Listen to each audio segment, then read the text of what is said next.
À Nantes, sur les bords de Loire, ce que beaucoup de chefs d'entreprise en difficulté appellent le cimetière des illusions, le tribunal de commerce. Dans la salle des pas perdus, chaque mercredi matin, des patrons au bord de la faillite attendent de comparaître.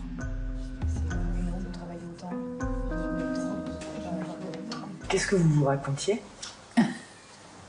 On parle de notre business. Quand est-ce qu'on va fermer définitivement, du coup? Céline tient une pizzeria dans la banlieue de Nantes. Elle est venue avec l'une de ses serveuses, Jessica. L'entreprise est en cessation de paiement. La restauratrice ne peut plus rembourser ses dettes, ni payer ses 4 salariés. Elle comparait à sa demande. Monsieur, saveur du palais, prenez bien. Les 2 femmes sont reçues dans la chambre du conseil.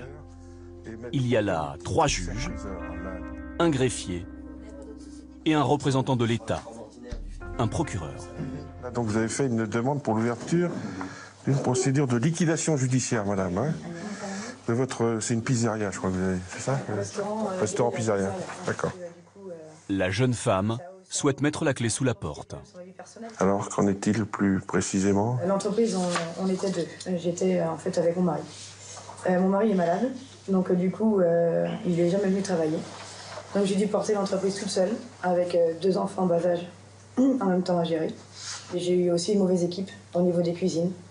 Donc du coup, il a fallu que je licencie tout le monde. Je me suis retrouvée toute seule dans mon restaurant, juste avec justement Jessica en salle et mon apprenti Hugo. Donc du coup, là, il faut faire face à tout, il n'y a pas le choix. Puis à un moment donné, on n'y arrive plus parce que le corps est distort. Madame la représentante des salariés, Oui. un mot à dire, à ajouter? Quel est le sentiment sur la situation? Il est temps qu'elle arrête parce qu'elle va tomber. D'accord. Elle ne peut plus tenir. D'accord.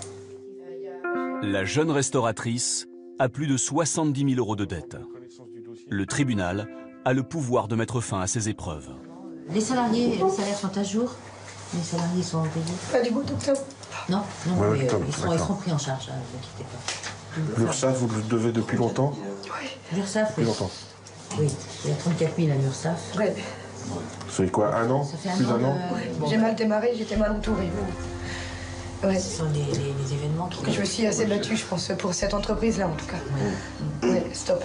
D'accord, pour les jeans. Oui. Très bien. Donc le tribunal va prononcer la liquidation judiciaire de la SARL Les Saveurs du Palais. Le sort de la pizzeria a été scellé par les juges en moins de 10 minutes. Ah bah c'est pas le courage qui lui manque, hein, petite dame-là. C'est pas facile, c'est sûr. La Un restauration. mari malade, 2 enfants en bas âge et un cuisinier qui salope l'activité. Ça devient chaud. On va prendre un grand bol d'air et puis recommencer. Je vais retrouver mes filles, déjà, c'est pratique. Déjà. Mes enfants, quoi. Ah, voilà, faut commencer. À la sortie de l'audience, le greffier vient la réconforter.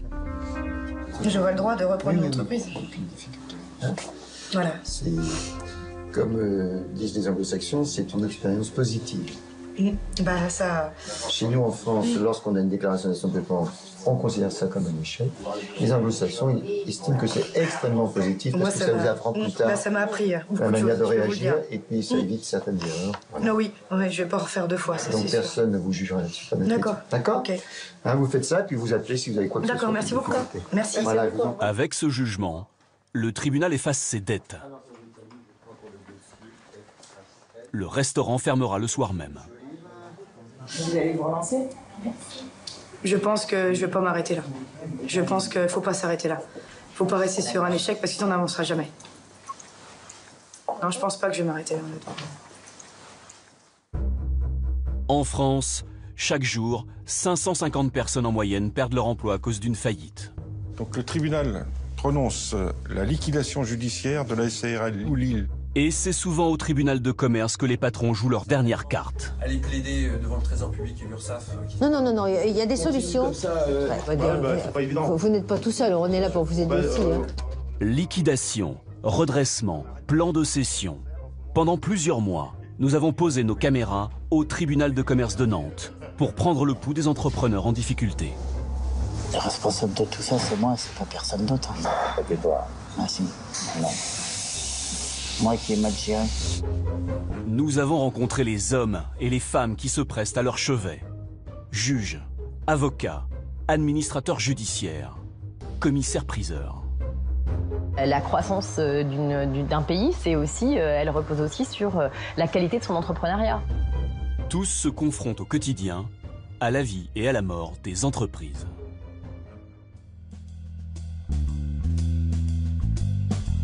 Chers amis,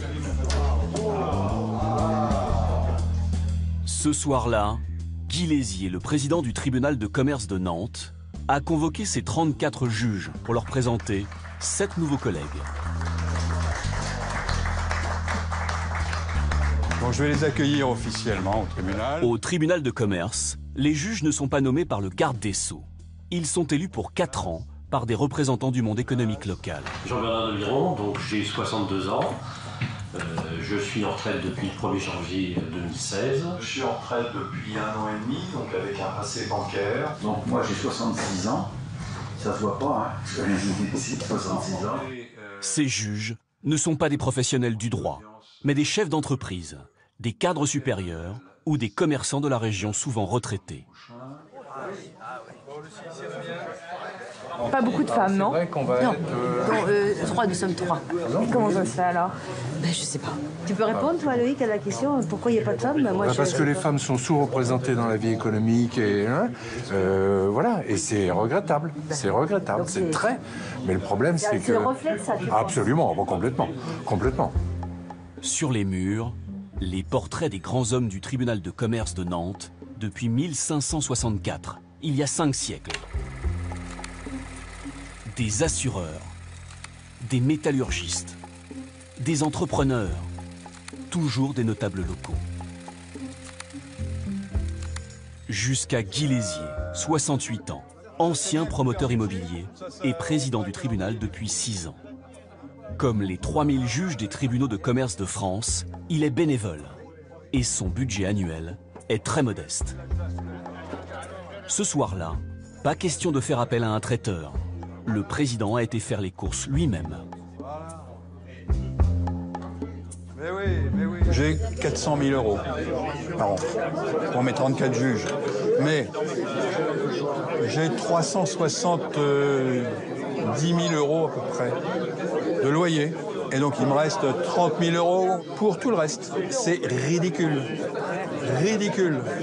Pour l'État, c'est une justice qui coûte pas cher, ça c'est clair. Le tribunal de commerce, nous allons le découvrir. C'est pourtant un rouage essentiel de la vie des affaires. Merci. Avant midi, pas de problème. On va aller là-bas, Marielle. Je cherche les rôles et tu m'envoies au niveau des dates. J'ai 2 rôles, ouais. D'abord, il faut arbitrer les conflits entre les entreprises. Et ils sont nombreux. Voici les 2 juges en charge de l'audience des contentieux. 2 retraités. L'un était patron d'une société de transport et l'autre assureur. Voilà, Marielle. On va voir l'audience. Avec l'aide de la greffière, les 2 hommes s'assurent qu'ils ne connaissent pas les entrepreneurs qu'ils doivent juger. Bon, Goubeau, je connais pas. Cosmétique non plus. Les juges des tribunaux de commerce ont souvent été soupçonnés de conflits d'intérêts. C'est pas très important. Plusieurs affaires judiciaires ont jeté le doute sur l'impartialité et l'indépendance de ces tribunaux. Depuis 2016, un code de déontologie encadre leurs décisions et les oblige à être transparents. Alors, un conseil, c'est une société avec laquelle j'ai traité il y a quelque temps une affaire. D'accord. Donc l'affaire des conseils va être à déporter sur une autre chambre. D'accord. Voilà. L'affaire sera confiée à d'autres juges. Si la décision était favorable, on pourrait dire que je l'ai favorisée. Si elle est défavorable, on pourrait dire que je l'ai au contraire défavorisée parce que je ne m'étais pas entendu avec lui. Donc pour éviter tout malentendu, eh bien il vaut mieux que la Chambre soit dessaisie. Que les 3 juges qui vont être concernés n'aient rien à faire avec cette société. L'audience va bientôt débuter. C'est le côté solennel de l'audience. On va aller quand même. Voilà, cher ami. Parce que moi, je suis allé la faire nettoyer, tout bien, quoi. Pendant que les juges s'habillent, la grande salle du tribunal se remplit d'autres robes noires. des dizaines d'avocats venus défendre les entreprises en litige. Le tribunal. En 2016, les juges de Nantes ont traité près de 1000 conflits commerciaux. L'audience est ouverte. Veuillez vous asseoir. La plupart des affaires concernent des factures impayées ou des travaux mal exécutés. Ce matin, les contentieux varient de 1 500 à 250 000 euros. Les prix fixés aux conditions particulières s'entendent pour l'exécution et la parfaite finition. Les dossiers sont souvent techniques. Faisant l'objet du sous-traité. Très bien, merci maître. Mais pas toujours. Ce matin, 2 avocats ont fait le déplacement depuis Paris pour plaider une affaire d'annonce publicitaire sur le net. On demande 30 000 euros au titre de la concurrence déloyale et 30 000 euros sur le fondement du dénigrement et de la publicité mensongère. Les 2 avocats font le spectacle. Extraordinaire de créer. C'est quand même audacieux et osé d'arriver et de dire que vous avez raison. Mais les bras m'en tombent. La seule solution que je vous demande de prendre, c'est de débouter la société. Et je m'en remets à votre sagesse pour prendre une décision qui fera justice. L'audience est suspendue quelques instants. Les juges affirment travailler 6 à 12 heures sur chaque dossier avant de rendre leur verdict. Pourquoi vous infligez de bosser autant alors? Mais parce que ça nous amuse d'une certaine façon. Oui, non, il n'y a pas que ça. Intellectuellement, c'est passionnant. Alors, intellectuellement, c'est passionnant, et c'est aussi être au service de la cité. Hein. Ça, c'est très important pour nous.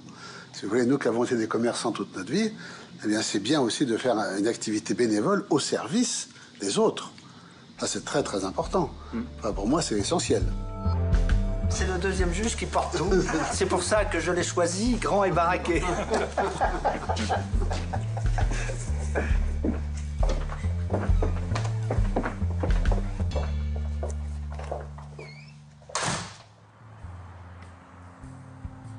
Dans les tribunaux de commerce, il n'y a pas que des bénévoles.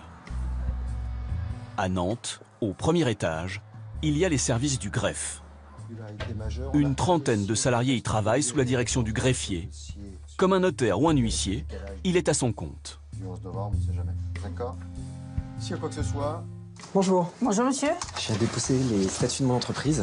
Oui, je vérifie le dossier. Oui, je vous remercie. C'est ici que sont enregistrés les grands événements de la vie des entreprises. À commencer par leur naissance. Pour immatriculer sa société, cela coûte 49,92 €. Tous les documents des entreprises de la région sont stockés dans ces rayonnages. L'an dernier, 6 000 entreprises ont vu le jour à Nantes et près de 555 000 en France. À première vue, c'est mieux qu'en 2015. Mais quand on se penche sur les détails, il n'y a pas forcément de quoi se réjouir. À Nantes, une nouvelle entreprise sur 4 n'est pas une entreprise comme les autres. Il va falloir indiquer tout simplement donc livraison de repas à domicile. À la sortie du greffe, nous rencontrons un coursier. Il vient de s'immatriculer comme auto-entrepreneur. Il n'avait pas d'autre choix pour décrocher cet emploi. En fait, on doit créer notre entreprise pour pouvoir travailler en collaboration avec Deliveroo, Foodora ou Allo Resto pour livrer les repas chez les particuliers. Ça peut paraître compliqué au début, mais au final, c'est tout simple. C'est tout simple à faire. Ces cyclistes harnachés d'un sac à dos que l'on voit dans toutes les grandes villes de France, il y en a près de 6 000 dans le pays. Comme ils sont auto-entrepreneurs, ils font leur propre comptabilité et facturent leurs services. Ils ne sont pas salariés et n'ont pas droit au chômage. Un statut que certains d'entre eux dénoncent. Nous l'appellerons Benjamin.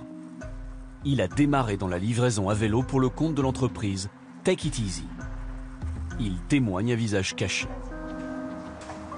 J'avais besoin de gagner de l'argent pour financer mes études et puis je voyais des coursiers dans la rue. Donc, j'ai décidé de faire pareil. J'aime ce métier, j'aime faire du vélo.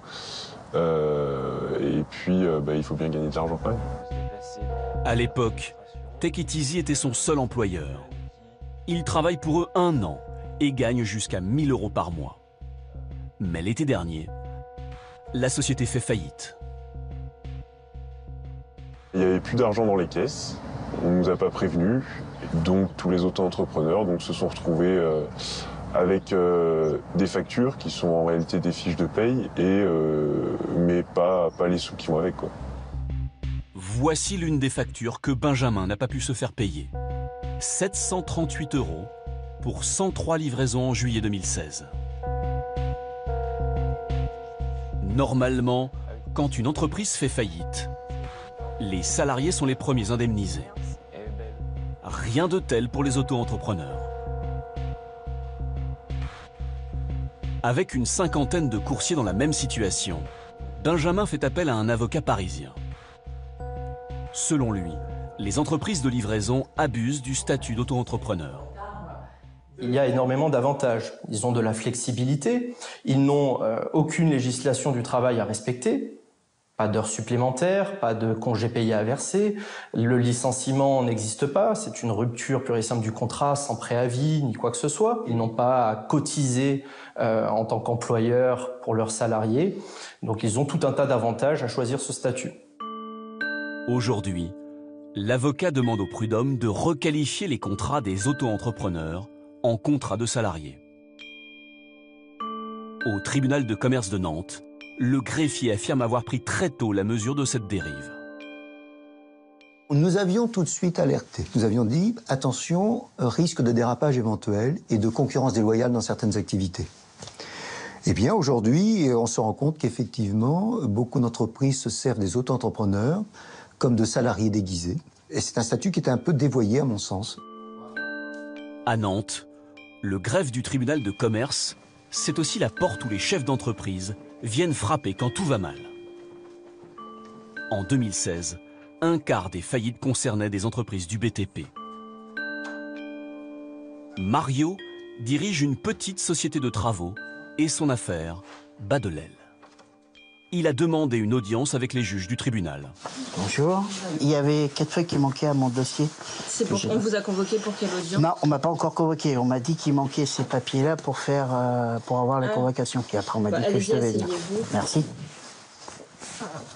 L'entrepreneur a plus de 60 000 € de dettes et plus un sou en poche pour rembourser ce qu'il doit à la banque et à ses fournisseurs. Il est en cessation de paiement. Il a abandonné. Donc vous venez pourquoi en fait? Pour un redressement, parce que l'entreprise n'y arrive plus du tout. Et on a des dettes et voilà, on a besoin d'un coup de main, quoi. Et vous attendez quoi donc du redressement concrètement? Qu'on m'aide à gérer un peu mieux. Parce que tout seul, c'est dur. Ouais. Voilà, c'est surtout ça. Mario veut demander au tribunal un redressement judiciaire. Si les juges l'acceptent, pendant 1 an, toutes ses dettes sont gelées. URSSAF, banque, fournisseurs. Les salaires en retard seront, eux, pris en charge par un organisme social. Les salariés ne sont pas payés. Ouais, on attaque le 2e mois, là. Septembre, ils n'ont pas été payés? Oui, et ils m'ont aidé jusqu'à maintenant. Sauf que cette semaine, bah, stop, parce que ça fait beaucoup. Oui, ils sont gentils, oui. Ah, oui, ils y croient encore. Comme moi.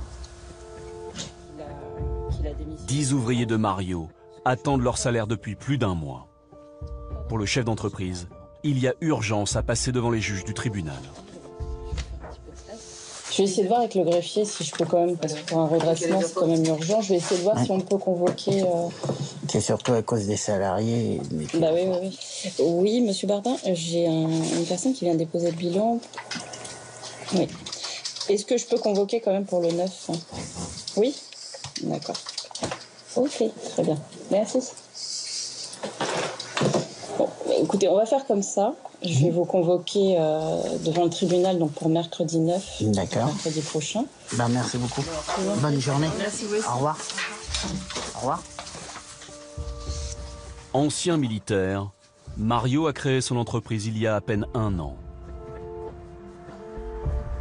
Et c'est difficile de venir demander de l'aide, hein? Oui, oui, beaucoup. Pourquoi? La fierté.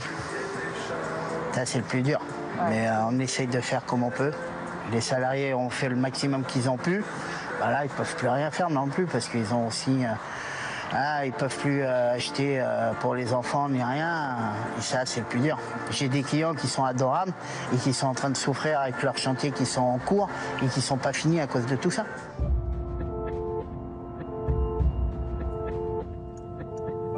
À 70 km de Nantes, dans la petite ville de Châteaubriand,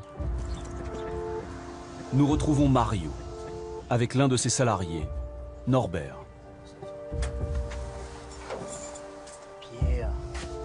Depuis un mois, Norbert vit sur ses économies. Et il n'a pas le moral. Au début de l'entreprise, j'étais là, même pour moi, ça me fait chier. On a investi beaucoup et on a commencé petit, avec nos propres matériels. L'an dernier, tout avait pourtant bien commencé. Mario signe de gros chantiers et emprunte auprès de sa banque. Remorque, camion-benne, pelle, bétonnière, 63 000 € de matos. Dans son élan, il embauche 10 salariés en CDI. Mais très vite, les charges et les emprunts le plombent. Ces machines-là, elles sont aux arrêts depuis longtemps? Depuis bientôt une semaine et demie. Semaine et demie, à peu près. Et les salariés, ils sont où? Ils sont chez eux, là. Oh, il y en a qui doivent bricoler. Oui, ouais. Oui, j'en connais certains qui peuvent bricoler. faire des bricoles. Mais... 63 000, on les À découvert à la banque, Mario n'a même plus de quoi acheter du carburant pour ses machines. Mais bon, c'est comme ça. On aurait eu du gazole au moins pour tourner et de temps en temps donner quelque chose aux gars pour aussi. Parce qu'il y a tellement qu'ils ont aidé et tout. L'entreprise a-t-elle une chance de redémarrer? Au tribunal de commerce de décider dans quelques jours.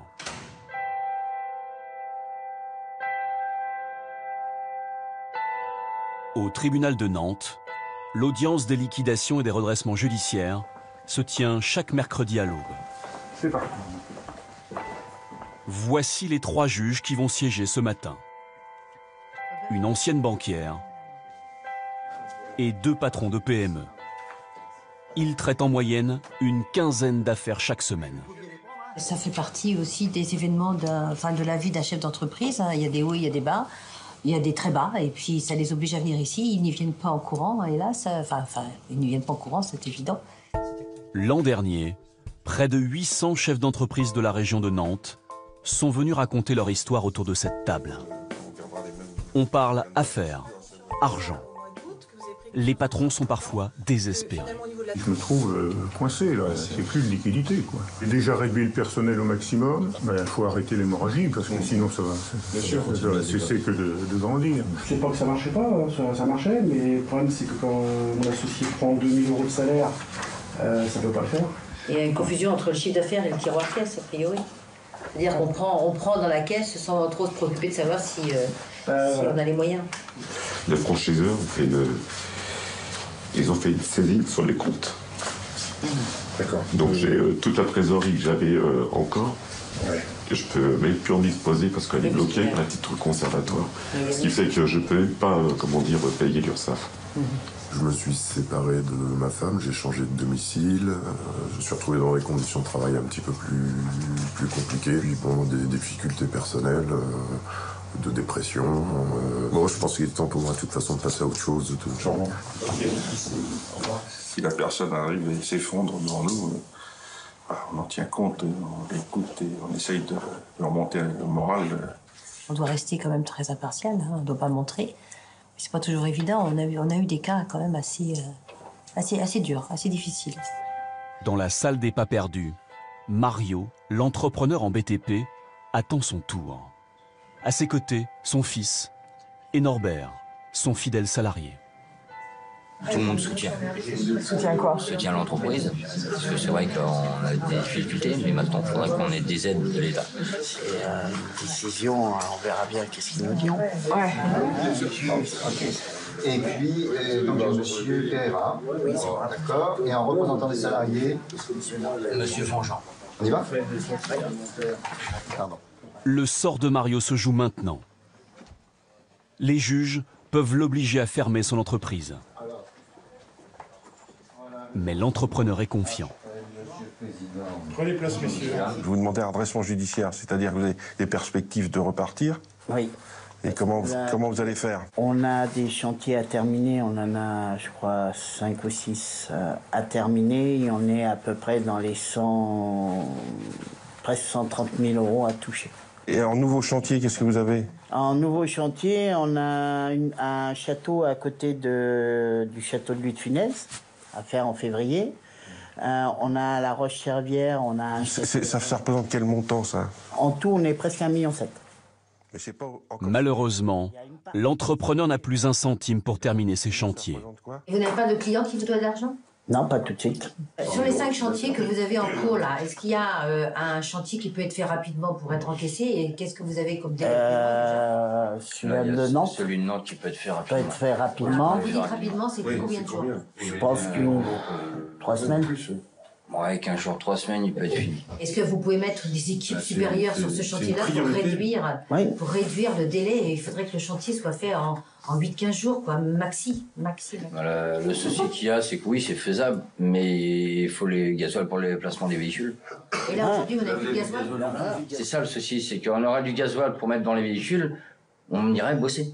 Donc les chantiers sont stoppés, là, aujourd'hui? À l'heure actuelle, oui. Non, mais moi, ça m'inquiète, votre affaire, là, parce que... Vous venez nous voir un peu tard, je dirais. Hein? Monsieur le représentant des salariés, quel est votre sentiment sur cette opération-là? Bah, moi, je soutiens mon patron et je lâcherai pas comme ça. Et tous les gars le lâcheront pas comme ça. Parce que c'est un super patron. Mais vous pouvez pas travailler, là. C'est ça qui... Je pourrais prendre mon vélo pour aller bosser, j'irai bosser. Je vous le dis sincèrement. Monsieur le procureur. C'est vrai que c'est dommage, maintenant, c'est vrai qu'on est un peu dans une impasse, quoi. Merci, monsieur le procureur. Donc, l'affaire est mise en délibéré à 14h. En venant au greffe ou en appelant, vous aurez le résultat du délibéré. 14h, j'appelle? Au greffe, oui. Je vous remercie beaucoup. Je vous en prie, monsieur. Bonne journée, au revoir. Au revoir. Le problème, c'est ça. Ils sont en vélo. Pas de gasoil à mettre dans son camion. Ils sont en vélo. C'est écologique, le vélo, mais c'est pas pratique pour aller bosser. L'audience ne s'est pas passée comme prévu.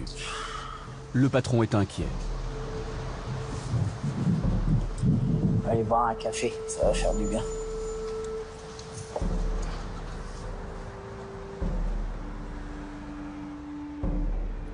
Les 3 hommes vont patienter. Le temps pour les juges de délibérer. 2 heures plus tard, Mario appelle le tribunal.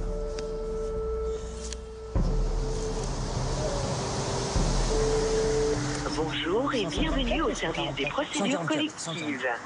Merci de patienter, nous allons donner suite à votre appel. Oui, allô? Oui, bonjour madame, monsieur Pereira, l'appareil entreprise FHN. Bonjour monsieur. Je téléphone pour savoir quelle était la décision. Pour FHN. Tout à fait. Alors FHN, c'est une liquidation judiciaire. Liquidation judiciaire? Bon, d'accord. D'accord? D'accord, bah, je vous remercie voilà, beaucoup. Monsieur, je vous en prie. Au revoir. Liquidation. C'est comme ça. Je peux rien y faire. Ils ont décidé comme ça sera comme ça. Maintenant, voir comment je vais faire avec mes clients.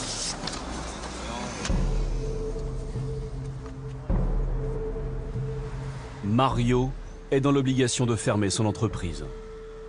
Ses 10 salariés vont se retrouver au chômage. Le responsable de tout ça, c'est moi, c'est pas personne d'autre. Hein. C'est toi. Ah si. Non. Moi qui ai mal géré. Oh, c'est un truc, j'ai jamais baissé les bras, ça. Mais là, je suis un peu à plat, là. Là, ouais. Plus qu'à plat. Quand mon père a présenté sa boîte, je lui ai dit, bon, bah, plus tard, je la reprendrai. Puis, bah, là, ça me donne même pas envie, moi, de créer une boîte après plus tard. Parce qu'un jour, si je tombe dans la merde, bah, je sais que, bah, de toute façon, je coulerai, de toute façon. Parce que l'État n'aidera pas. Donc, en même temps, est-ce que c'est à l'État d'aider? Bah, moi, je pense que l'État, oui, doit aider les petites entreprises. Pour moi, oui, sincèrement, oui, je pense que... Parce que quand on voit, ils aident toujours les grosses entreprises, ils font tout, les petites entreprises, ils aident pas. Le fils et le père sont découragés. C'est pas à cause du gasoil ou quoi que ce soit, c'est trop de charges. Quand on embauche un salarié, c'est 2 qu'on embauche. Pas 1, 2.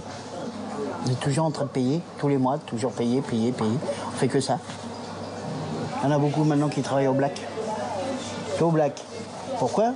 Parce qu'ils disent on paye trop cher. Moi je connais des plaquistes et tout, Ils touchent tout en liquide. Je pense que c'est ça que j'aurais dû faire. J'ai jamais voulu, mais je pense que c'est ça que j'aurais dû faire. Faire au black aussi, comme tout le monde. Quand vous trouvez normal que nous on gagne, allez, qui gagnent le SMIC, entre le SMIC et 1500 € par mois.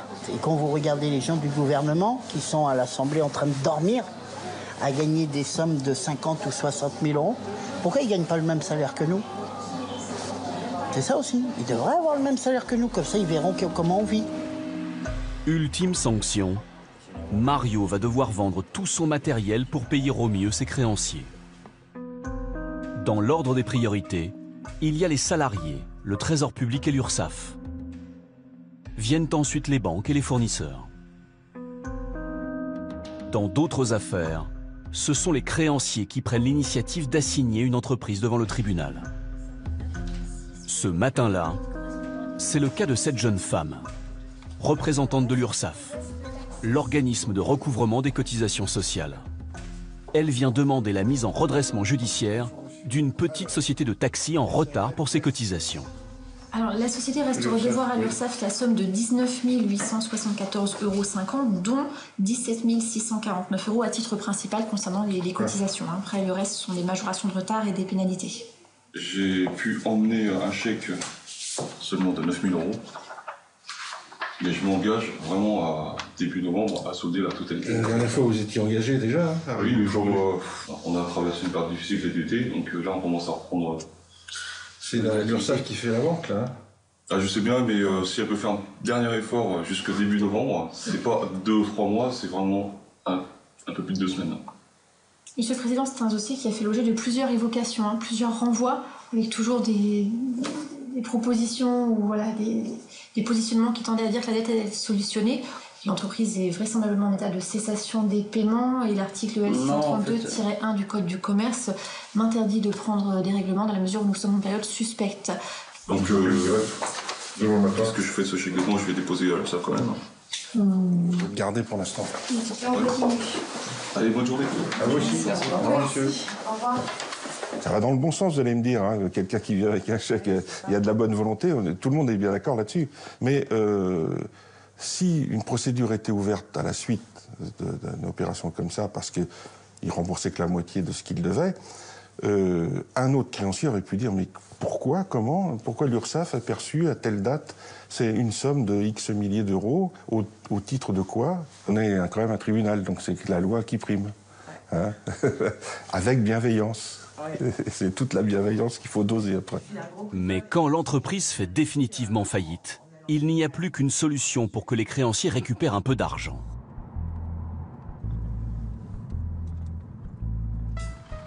Nous nous rendons à 70 km de Nantes, dans ce garage qui vient d'être liquidé. 1, 2, 1, 2. Mesdames, messieurs, bonjour. Nous allons commencer la vente. Je vous en rappelle les conditions. La vente a lieu... Juliette Jourdan est commissaire-priseur. À la demande du tribunal de commerce, elle doit vendre tous ses équipements pour rembourser les dettes du garage. Dans vos camions pour éviter les vols. Le but de la journée, c'est donc de vendre aux enchères ce garage qui a fait l'objet donc d'une liquidation judiciaire. Et donc maintenant, on disperse les actifs de façon à récupérer un maximum de trésorerie en fait pour le dossier pour pouvoir après payer les créanciers. Donc là, je suis remontée comme une pendule et l'idée, c'est vraiment de me battre sur chacun des prix. Les gens sont là pour faire des affaires et moi, je suis là pour de récupérer un maximum de sous pour le dossier. Et vous êtes la seule femme avec moi? Il doit y en avoir quelques-unes, mais on n'est pas nombreuses, oui. Mais je suis assez habituée, je ne m'en rends même plus compte. Une centaine de garagistes, d'artisans et d'agriculteurs ont fait le déplacement. Il y a aussi des bricoleurs du dimanche. Je rénove des vieilles voitures anciennes. Donc on a toujours besoin un peu de matériel pour rénover les voitures anciennes. Je suis en train de retaper une torpedo de 1929. Tous s'il vous plaît, messieurs. La vente est commencée. On commence par le lot numéro 1. Lot de 4 pistolets pneumatiques, dont 2 Anex Iwata. Nous recommençons à 50. Son objectif, récolter au minimum 35 000 €. Elle s'y est engagée auprès du tribunal. Compresseur, réserve d'air, assécheur, on est à 500. C'est pas cher, ça. 2 fois. Pas question pour elle de brader. Tout le monde a bien parlé. 80. 65. Non. Toujours pas. Même joueur joue encore. À 80. 75. 80. Et on y va. 79. Non. Allez, vous y êtes presque. Cherchez dans le fond de votre poche à 80. Ça doit être possible. 70. Non, là, vous êtes redescendu. 80 ou pas? Adieu 80. Vous avez un bon rythme. Hein. J'ai un bon rythme, mais oui, il faut le soutenir parce que sinon les gens s'endorment, ils commencent à parler avec leurs voisins, donc il faut qu'ils restent concentrés dans la vente, dans le rythme de la vente. Sinon, on perd les gens en fait. 140, mettez-vous 150, 150, mettez-vous 160. 160, mettez-vous 10, 170, mettez-vous 180. Une fois, deux fois, trois fois, adieu 170. Et on ne chahute pas pendant les ventes de Maître Jourdan. Deux fois 140, trois fois G140 au 361. On avait dit qu'on reprenait dans le silence, donc ça y est, on a bien discuté avec son voisin. On reprend et on évite ce brouhaha qui est un petit peu fatigant pour tout le monde. On a 8 servantes, je les vends à la pièce. Le prix, c'est la pièce. Me dites pas après, je croyais que c'était le lot. Le commissaire-priseur des charmantes, un peu agressif. Bon, il a fait son métier, voilà. Et efficace, bien entendu, et que dans un monde de brutes, elle est obligée de s'affirmer. Hein. On n'est pas des brutes, cependant. S'il vous plaît, vous parlez trop fort. Il n'y a que moi qui ai le droit de parler fort ici. 1007. Dans les ventes judiciaires, les gagnants sont les acheteurs. 2200. Pas de regret. 2200 une fois, 2200 deux fois, 2200 trois fois. J'ai 2200, madame. Merci de vos enchères. 284. Cette femme dirige une société de BTP. Elle vient d'acheter un pont élévateur pour réparer ses camions. Ah oui, bah le neuf, il fait 12 000 euros. Et là, je l'ai eu à 2200 euros. Donc c'est quand même très intéressant. C'est pas bizarre de venir justement dans le cadre d'une faillite Si, ça fait bizarre, ça fait mal au cœur. Ça fait mal au cœur pour les gens à qui ça arrive. Demain, nous, on a une entreprise et demain, ça peut très bien nous arriver. Donc c'est vrai que c'est quelque chose de très... On y pense, Moi, j'y ai pensé tout au long de la vente.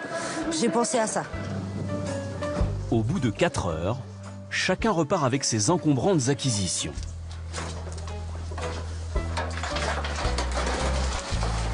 Après, il faut un bon coup de nettoyage parce que c'est un peu sale, mais c'est normal. Et puis, non, c'est bien. Ça me permet d'avoir de l'outillage à pas très cher. Pour la commissaire-priseur, c'est l'heure des comptes. Vous regardez quoi? Là, je regarde le montant total. Je pensais qu'on était à 50 000, on est à 55 000. Voilà. Par rapport à l'estimation, c'est bien. Ouais, je suis contente. La jeune femme touchera 5% des sommes récoltées, soit 2 750 € pour cette vente. La somme restante sera versée au créancier du garagiste. À Nantes, 2 commissaires-priseurs sont mandatés par le tribunal de commerce.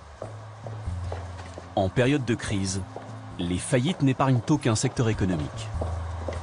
On a de l'outillage, on a des parties de plastique automobile, on a un masque de soudeur, quelques chaises, micro-ondes, un copieur, voilà. Là, on a un petit peu de matériel électroportatif Makita, il y a un nettoyeur haute pression, voilà, des scooters. Là, on a du matériel d'un caviste, donc vous voyez, on a de la déco. Là, il y a même, vous voyez, même de la terrine. De magret de canard au sauterne. Alors ça, évidemment, il faut faire très très attention après aux dates de péremption. Avec le recul et l'expérience, Juliette Jourdan a aujourd'hui un point de vue très acéré sur la vie des entreprises. Je crois que tout chef d'entreprise qui met de l'argent sur la table, ses économies, son énergie, qui se paye pas pendant des mois, il a envie que ça marche. Il fait pas ça pour planter le système. Il fait ça parce qu'il y a cru. Et je trouve qu'en France, on est très très en retard sur justement la liquidation.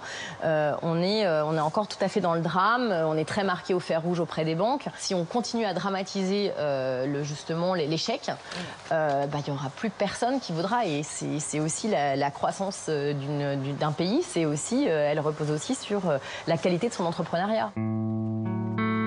Mais en période de crise, tout peut basculer très vite pour une entreprise. À Nantes, Mohamed Bakhti dirige les tôleries Nantes Atlantique. Il y a un an, il employait plus de 200 personnes et réalisait plus de 20 millions d'euros de chiffre d'affaires. Mais en quelques mois, dans un secteur touché par la crise, le dirigeant perd plusieurs gros marchés. On s'est retrouvé dans une situation où les carnets de commandes étaient moindres, les prix continuaient à baisser. On ressent un sentiment d'échec, on sent se dire est-ce que j'ai pris les bonnes décisions, est-ce que j'ai commercialement, est-ce que j'ai été bon, est-ce que j'ai assez investi, est-ce que les personnes, je les ai assez motivées, enfin on se pose toutes ces questions. C'est le directeur financier, Frédéric Fricot, qui tire la sonnette d'alarme. Ça faisait quelques mois qu'on avait des difficultés financières, donc on commençait à s'enfoncer. Ouais. Et le seul moyen d'arrêter l'hémorragie, c'est d'aller au tribunal de commerce. Et M. Bacti l'a pris comment? M. Bacti a pris comment? Ça a été compliqué, évidemment. Imaginez pour quelqu'un qui a créé l'entreprise, de devoir l'emmener en procédure collective, j'imagine que ça doit être compliqué. Ça s'est vu un petit peu, quand même. Il a cru me perdre au passage. Mohamed Bacti se résout à se rendre au tribunal de commerce en février 2016. Les juges lui accordent un redressement et ses dettes sont gelées. En contrepartie, le tribunal lui impose de retrouver de la rentabilité. Il lui faut licencier 33 des 230 salariés. 9 mois plus tard, l'épisode lui reste encore en travers de la gorge. Moi, j'ai toujours créé de l'emploi depuis 25 ans et c'était la première fois que j'allais licencier. Le licenciement économique, donc c'est quelque chose qu'aucun patron de PME ne supporte. Annoncer ça un lundi matin à un collaborateur pour lui dire qu'il va perdre son job, c'est pas facile. Aujourd'hui, des postes de travail sont vides. Les salariés qui restent sont inquiets. Voir des collègues partir et se dire bon, bah, et si c'est nous la prochaine fois, et s'il y a une prochaine fois. Et nous, en tant que salariés, on n'est pas toujours informés de comment ça va se dérouler, jusqu'à quand ça va durer, est-ce que l'emploi va perdurer ou pas. Donc non, là, on n'est pas rassurés. Et puis ben voilà, c'est pas des périodes faciles à vivre dans une entreprise, quoi. L'homme qui a géré les licenciements, c'est lui, Bertrand Manière. Il est administrateur judiciaire. Le tribunal de commerce l'a nommé pour reprendre les rênes de l'entreprise avec le patron. On apporte beaucoup au chef d'entreprise, d'abord parce qu'il va pouvoir se consacrer à nouveau à son activité, à développer sa clientèle. Nous, on va se consacrer à tous ses problèmes, voilà. Ses problèmes sociaux, ses problèmes comptables, sa dette, gérer les huissiers, gérer ce genre de difficultés. La société est sous tutelle. Depuis un an, Mohamed Bacti n'a plus le droit de signer un chèque sans l'autorisation de son administrateur judiciaire. Chaque mois, il doit lui rendre des comptes. Bonjour Monsieur Bacti. Ça va? Bonjour Monsieur Patron. Je vous en prie. Au niveau des salariés, du coup, vous sentez qu'ils sont remotivés après les plans sociaux Oui, ils sont repartis avec un bon état d'esprit. Ils sont toujours sur la même dynamique, ouais. Oui, ils ont le sentiment qu'on va s'en sortir et donc du coup... Ouais, on communique beaucoup. Hein. Parce que ça... L'administrateur surveille la gestion de l'entreprise. Il négocie aussi avec les banques, l'URSSAF et les fournisseurs pour étaler le remboursement des dettes.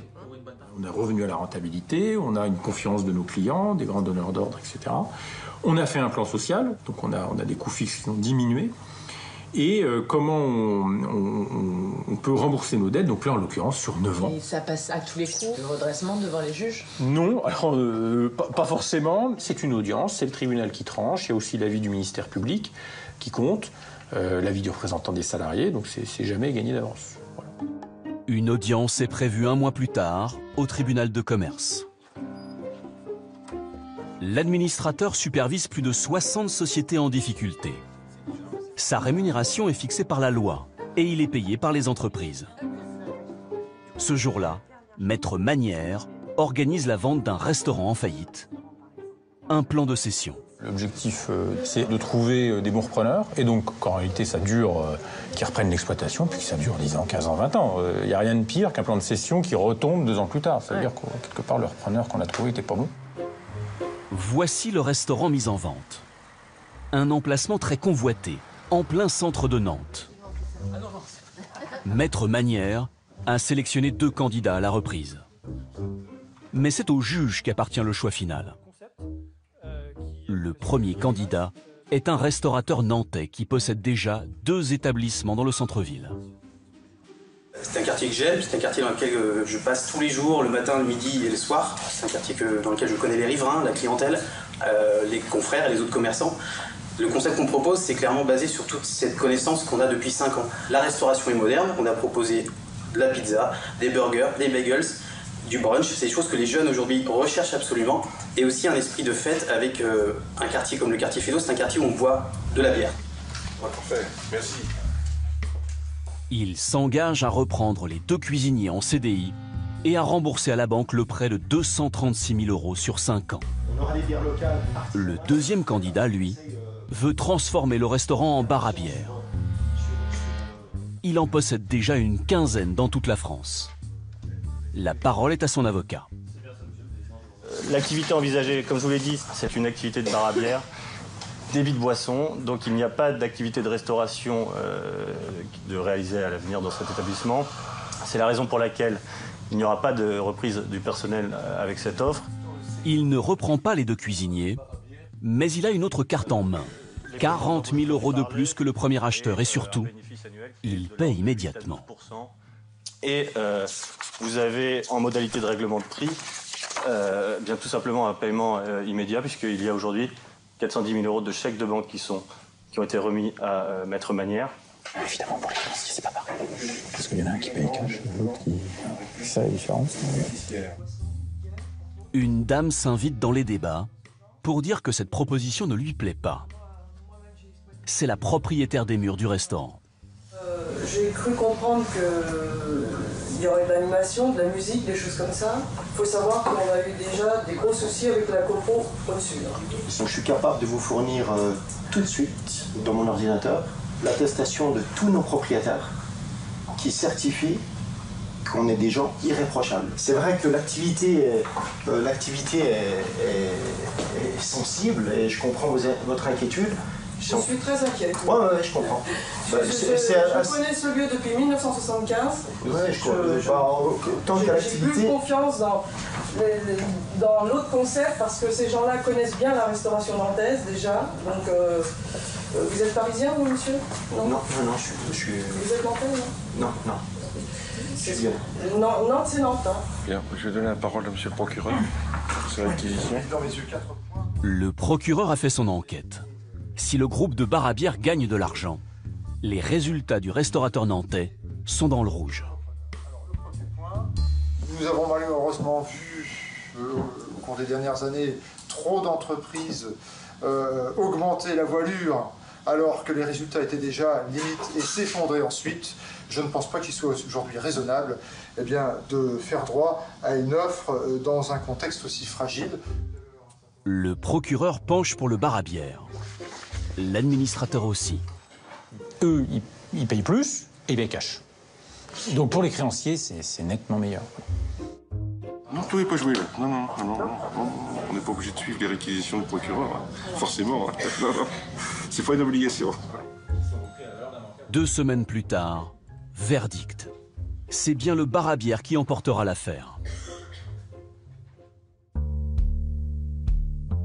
L'entreprise de tôlerie nantaise de Mohamed Bakhti a presque bouclé son redressement judiciaire. Aujourd'hui, le patron, son directeur financier et les représentants du personnel ont rendez-vous avec les juges. Maître Manière doit leur faire un point sur la situation de l'entreprise. Les principales mesures de restructuration ont été menées et sont aujourd'hui terminées. Il s'agissait de restaurer la rentabilité. Cette rentabilité était atteinte par un certain nombre de facteurs. La mandataire judiciaire représente les créanciers de la tôlerie, les banques, les fournisseurs, les organismes sociaux. En tout, près de 5 millions d'euros de dettes. Sans son accord, impossible pour les juges de valider le plan de redressement. Il a fallu un petit peu de temps pour démontrer le retour à la rentabilité, mais la situation nous paraît tout à fait favorable.